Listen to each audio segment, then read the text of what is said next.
రాకాలోకంకి స్వాగతం. ఈ కంటెంట్ మీకు నచ్చినట్టయితే లైక్ చేయండి, మీ బంధుమిత్రులకు షేర్ చేయండి.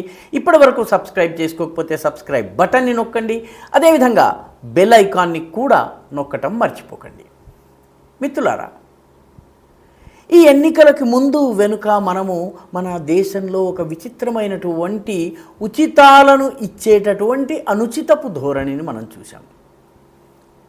రాజకీయ పార్టీలు ఉచితాలను ప్రకటించకుండా ఎన్నికల్లోకి వెళ్ళలేని పరిస్థితి వచ్చింది. ఒక రాజకీయ పార్టీ ₹1 ఇస్తుంటే రెండవ రాజకీయ పార్టీ ₹2 ఇస్తా అంటుంది. ఒక రాజకీయ పార్టీ నేను ఈ వర్గానికి ఉచితాన్ని ఇస్తాంటే మిగతా రాజకీయ పార్టీలు ఈ వర్గంతో పాటు ఫలానా వర్గాలకు కూడా మేము ఇస్తాం. ఇది మనము చూస్తూ వస్తున్నాము. ఈ కాంపిటేటివ్గా ఫ్రీబీలు ఇచ్చేటటువంటి ఒక వ్యవస్థని మనం చూస్తున్నాము. ఢిల్లీ కావచ్చు, పంజాబ్ కావచ్చు, కర్ణాటక కావచ్చు, తెలంగాణ కావచ్చు, అదేవిధంగా ఆంధ్రప్రదేశ్ కావచ్చు, మిగతా రాష్ట్రాలు కావచ్చు, ఉచితాలు చాలా పెరిగిపోతున్నాయి. ఏ స్థాయికి వస్తుందంటే ఒక పార్టీ 60 ఏళ్ల వయసు వచ్చినటువంటి ప్రతి వృద్ధుడికి నేను ₹1000 పెన్షన్ ఇస్తానంటే మరొక పార్టీ నేను 50 ఏళ్ళు రాగానే ఈ పెన్షన్ ఇచ్చేస్తానంది. ఇంకొక పార్టీ ఆంధ్రప్రదేశ్లో అయితే 40 ఏళ్ళు వస్తే చాలు నేను పెన్షన్ ఇచ్చేస్తానని చెప్పింది. చేనేత కార్మికులకి 40 ఏళ్ళు రాగానే పెన్షన్ ఇచ్చేస్తామన్నారు. 1000 ఏమిటి, నేను 3000 అన్నారు. ఒకడు 3000 కాదు, ఈసారి నేను 4000 చొప్పున ఇస్తాను అన్నారు. ఒకరు నేను ఇంటికే తీసుకొచ్చి ఇస్తానన్నారు. మరొకరు నీ అకౌంట్లోనే జమ చేసేస్తాను నేరుగా అన్నారు. మొత్తం మీద ఒక కాంపిటేటివ్, ఒక పోటీ ధోరణి పెరుగుతోంది. ఒక పార్టీ బస్సులో వృద్ధులకు ఉచితం అంటే మరొక పార్టీ మహిళలందరికీ ఉచితం ఉంది. ఆర్టీసీ గంగలో కలిసినా పర్వాలేదు, ప్రభుత్వ రవాణా సంస్థ పూర్తిగా దివాలా తీసినా పర్వాలేదు, ఈ సిస్టమ్ని కొనసాగిస్తాం. ఒక పార్టీ ఒక రాష్ట్రంలో ఇస్తే ఇంకొక పార్టీ ఇంకొక రాష్ట్రంలో ఇస్తుంది. దానికన్నా పెద్ద డిమాండ్, దానికన్నా పెద్ద వాగ్దానం ఇంకో పార్టీ చేస్తుంది. ఈ రకంగా పోటాపోటీగా ఫ్రీ బీలను ప్రకటించటం, ఉచితాలను ప్రకటించటం అనేది ఎన్నికల్లో మనకి సర్వసాధారణంగా కనిపిస్తోంది. అయితే ఈ రకమైనటువంటి ఫ్రీ బీలు ఇచ్చిన తర్వాత అధికారంలోకి రాగానే పార్టీలు ఏం చేస్తాయి? ప్రజల మీద, మధ్యతరగతి మీద పన్నుల భారం పెంచుతుంది. వాళ్ళ విద్యుత్ బిల్లులు పెరుగుతాయి, వాళ్ళ విద్యుత్ ఛార్జీలు పెరుగుతాయి, వాళ్ళ వాటర్ బిల్లులు పెరుగుతాయి, లేకపోతే వాళ్ళపై ఇతరేతర ట్యాక్సులు పెరుగుతాయి. మధ్యతరగతిలో అసంతృప్తి వస్తుంది. మధ్యతరగతిలో అసంతృప్తి వచ్చిన తర్వాత ఈ మధ్యతరగతికి ఈ పేద బెనిఫిట్స్ పొందేటటువంటి ఈ రెండు వర్గాల మధ్య ఒక ఘర్షణ వాతావరణం వస్తుంది. తాము ఇవ్వలేనటువంటి వాగ్దానాలు చేసినటువంటి ప్రాంతీయ పార్టీలు కొంతకాలం కాగానే ఏం చేస్తాయంటే నెమ్మదిగా మాకు అసలు ఈ వనరులు లేకపోవడానికి కేంద్రం కారణం అని అంటాయి. కేంద్రం రక్షణ రంగానికి దేశ భద్రత పేరిట ఖర్చు పెడుతోంది, అవన్నీ అవసరం లేదు, ముందు మా వంతు మాకు ఇచ్చేయండి అని. తెలంగాణలో అయితే ఒక మంత్రి గారు మేము 100 పైసలు ₹1 ఇస్తే మాకు 29 పైసలే వస్తున్నాయి అని చెప్పేసి ఒక విచిత్ర వింత వాదనను తీసుకొచ్చారు. అయితే ఈ రకంగా ఉచితాలు తీసుకొచ్చేటప్పటికి సమాజ ఘర్షణ వ్యవస్థలు కుప్పకూలిపోతున్నాయి.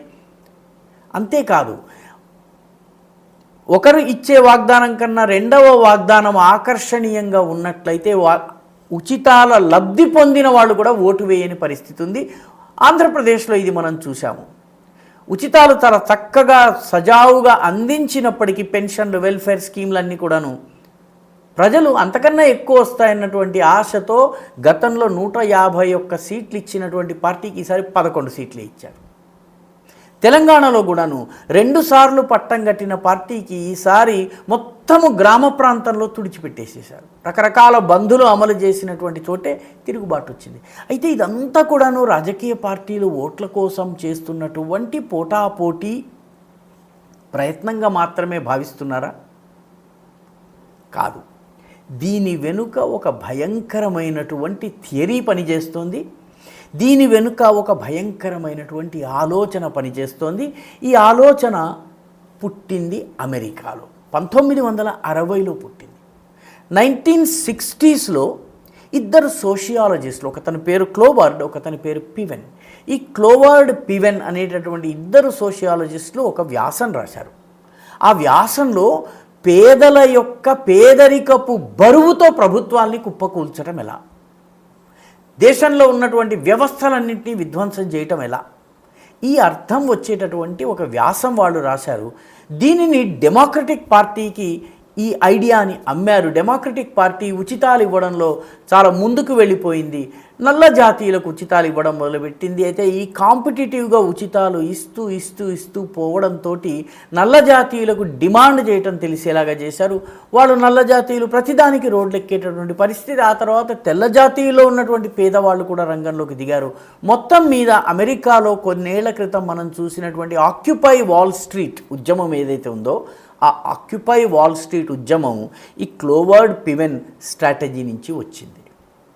వాడు ఎవడో ధనవంతుడు, స్టాక్ మార్కెట్లో కోట్లు సంపాదించేస్తున్నాడు, పారిశ్రామికవేత్త డబ్బు సంపాదిస్తున్నాడు, ప్రభుత్వం అన్ని పథకాలు వాడికే ఇచ్చేస్తోంది, వాడు మేడలు కట్టుకుంటున్నాడు. కాబట్టి ఆ స్టాక్ మార్కెట్కి సంబంధించినటువంటి ఆక్యుపై వాల్ స్ట్రీట్, ఎక్కడైతే వాల్ స్ట్రీట్లో అయితే అమెరికన్ స్టాక్ మార్కెట్, దాన్ని ఆక్యుపై చేయండి.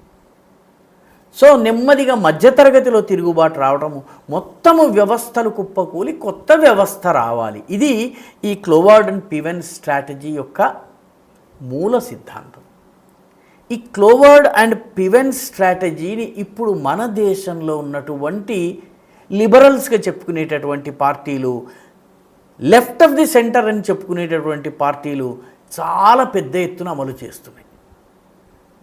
వీటిని చాలా పెద్ద ఎత్తున దక్షిణాది రాష్ట్రాలు ఇప్పటికే అమలు చేస్తున్నారు. వామపక్ష కేరళలో అమలు చేస్తున్నారు, తమిళనాడులో అమలు చేస్తున్నారు, కర్ణాటకలో అమలు చేస్తున్నారు, ఆంధ్ర తెలంగాణలో అమలు చేస్తున్నారు, ఉత్తర భారతదేశంలో కూడా ఢిల్లీ పంజాబులలో కూడా చాలా పెద్ద స్థాయిలో అమలు చేస్తున్నారు. దీనిలో ఏం జరుగుతుంది? రాష్ట్ర ప్రభుత్వాలు తలకు మించినటువంటి వాగ్దానాలు చేస్తాయి, ఆ వాగ్దానాలు చెల్లించలేక ఇబ్బందులు పడతాయి, ప్రజల మీద పన్నుల భారం వేస్తాయి, మధ్యతరగతి తిరుగుబాటు చేస్తుంది. మధ్యతరగతి తిరుగుబాటు చేసేటప్పటికీ అటు మధ్యతరగతిని ఇటు ఈ తరగతిని ఇద్దరిని కూడాను వేరే ఉమ్మడి శత్రువు వైపు చూపించేటప్పటికీ ఆ శత్రువుని, ఆ వ్యక్తిని లేదా ఆ పార్టీని శత్రువుగా భావించి దాన్ని తిరస్కరించటము, లేదా కేంద్రానికి రాష్ట్రానికి మధ్య గొడవలు పెట్టించటము, కేంద్రం వనరులు ఇవ్వటం లేదనేటటువంటి ఒక నెరేటివ్ని బిల్డ్ చేయటం, ఇది జరుగుతుంది. మన దేశంలో ఇది ఇప్పటికే జరుగుతోంది. ఆమ్ ఆద్మీ పార్టీ ఢిల్లీలో ఇదే వ్యవస్థను అమలు చేస్తోంది, పంజాబ్కి దీన్ని విస్తృతీకరించింది. మన రాష్ట్రంలో కాంగ్రెస్ పార్టీ ఇప్పటికే కర్ణాటకలో, తెలంగాణలో అమలు చేస్తోంది. ఇక ఆంధ్ర విషయం అయితే చెప్పనే అక్కర్లేదు. ఆంధ్రలో ఉన్నటువంటి 2 ప్రాంతీయ పార్టీలు కూడా నువ్వు 3,000 ఇస్తే నేను 4,000 ఇస్తాను, నువ్వు ఫలానా వాడికి 5,000 జీతం స్టైపెండ్ ఇస్తే నేను దాన్ని 10,000కు చేస్తానని పోటాపోటీగా చేస్తున్నారు. ఈరోజు తెలంగాణలో పరిస్థితి ఏంటంటే, ఆగస్టు 15 లోపల అన్ని దేవుళ్ళ మీద ప్రమాణం చేసి రుణమాఫీ చేస్తామని చెప్పినటువంటి ప్రభుత్వానికి 40,000 కోట్లు కావాలి. ఎక్కడి నుంచి వస్తాయి? కాబట్టి 40,000 కోట్ల కోసము ప్రభుత్వ ఆస్తులు అమ్మడము, లేకపోతే కేంద్ర ప్రభుత్వం పైన ఒత్తిడి తేవడం. ఈ క్లోవర్డ్ పివెన్ స్ట్రాటజీ ద్వారా ఇచ్చేటటువంటి ఉచితాలు, దాని చుట్టూ తిరిగేటటువంటి రాజకీయాలు, ఇవన్నీ కూడాను దీర్ఘకాలికంగా చూసినట్టయితే ఆక్యుపై వాల్ స్ట్రీట్ లాగా చాలా దేశాలలో ఇప్పటికే చాలా ఉద్రిక్త పరిస్థితుల్ని తీసుకొచ్చాయి. వెనిజువేలా కావచ్చు, ఇప్పుడు బోల్సనారోకి వ్యతిరేకంగా లాటిన్ అమెరికన్ దేశాల్లో వస్తున్నటువంటి తిరుగుబాటు కావచ్చును. ఈ తిరుగుబాటు యొక్క ఒక రూపమే కలర్ రెవల్యూషన్ పేరిట తహరీర్ స్క్వేర్ ఈజిప్ట్లో వచ్చింది, మొరాకోలో వచ్చింది, మిగతా దేశాల్లో వచ్చింది. ఈ ముస్లిం దేశాలు, గల్ఫ్ దేశాలలో రకరకాల తిరుగుబాట్లు తీసుకుని వచ్చేటటువంటి ప్రయత్నం జరిగింది. సెంట్రల్ ఏషియన్ కంట్రీస్లో కూడాను ప్రభుత్వాల్ని పడగొట్టారు, యుక్రెయిన్లో ప్రభుత్వాల్ని పడగొట్టారు. ఇప్పుడు అదే ప్రయత్నము మన దేశంలో కూడా జరుగుతున్నట్టుగా కనిపిస్తోంది. ఈ క్లోవర్డ్ పివెన్ స్ట్రాటజీ ఏదైతే ఉందో, ఇది మన దేశంలో ఇప్పటికే పలు రాష్ట్ర ప్రభుత్వాలలో ఉన్నటువంటి పార్టీలు అమలు చేస్తున్నాయి పోటాపోటీగా. వీటి లక్ష్యము ప్రజల మధ్య, వీటి వల్ల మధ్యతరగతికి అతి క్రిందగా ఉండేటటువంటి తరగతికి మధ్య ఘర్షణ పెరుగుతుంది. దీని నుంచి నెమ్మదిగా ఈ ఆగ్రహాన్ని విపక్షం పైనో లేకపోతే ప్రత్యర్థి పార్టీల పైన తోయటం జరుగుతుంది. ఆ తరువాత దీనిని కేంద్ర ప్రభుత్వం పైన తోయటం జరుగుతుంది. కేంద్రానికి రాష్ట్రానికి మధ్య ఘర్షణ సృష్టించడం జరుగుతుంది. ఈ స్ట్రాటజీని ఇప్పుడు మన దేశంలో ఉన్నటువంటి చాలా పార్టీలు అవలంబిస్తున్నాయి. కర్ణాటకలో ఇదే స్ట్రాటజీ అవలంబించడం జరుగుతుంది. దీని ద్వారా ఒక రకమైనటువంటి అసంతృప్తిని, అసంతోషాన్ని, వ్యవస్థల పట్ల అగౌరవాన్ని, అదేవిధంగా వ్యవస్థల్ని బలహీనపరచటము ఇవన్నీ జరగబోతున్నాయి. ఈ క్లోవర్డ్ అండ్ పివెన్ స్ట్రాటజీలో భాగంగానే ఈ దేశంలో ఉచితాలకు సంబంధించినటువంటి ఒక పోటీతత్వం నెలకొంది. వాస్తవానికి కొన్ని విషయాల్లో ఉచితాలు ఇవ్వవలసినటువంటి అవసరం ఉంది, సహాయాలు, సబ్సిడీలు ఇవ్వవలసిన అవసరం ఉంది. కానీ అవసరం లేని వాళ్లకు కూడా ఇచ్చి ఒక అనవసర పోటీని నిర్మాణం చేయటం ద్వారా ఆర్థిక వ్యవస్థను కుప్పకూల్చేటటువంటి ప్రయత్నం జరుగుతున్నది. ఇది అర్థం చేసుకోవలసినటువంటి అవసరం ఉంది. ఇప్పుడు దీని యొక్క ఇమీడియట్ బాధిత రాష్ట్రాలలో ఆంధ్రప్రదేశ్, తెలంగాణ ఉండబోతున్నాయి. ఆంధ్రప్రదేశ్, తెలంగాణ వంటి పరిస్థితే పంజాబ్, ఢిల్లీలో ఉండబోతోంది. ఇదే రకమైన పరిస్థితి హిమాచల్లో, ఇటు కర్ణాటకలో కూడా ఉండబోతోంది. మొత్తం మీద అన్ని రాష్ట్రాల్లో మిగతా పార్టీలకు కూడాను తామేదో ఇవ్వాలన్నటువంటి ఒక ఇవ్వడం తప్పనిసరి అనేటటువంటి ఒక భావాన్ని కూడా సృష్టించేటటువంటి అవకాశం ఉంది. కాబట్టి ఇది చాలా డేంజరస్ స్ట్రాటజీ.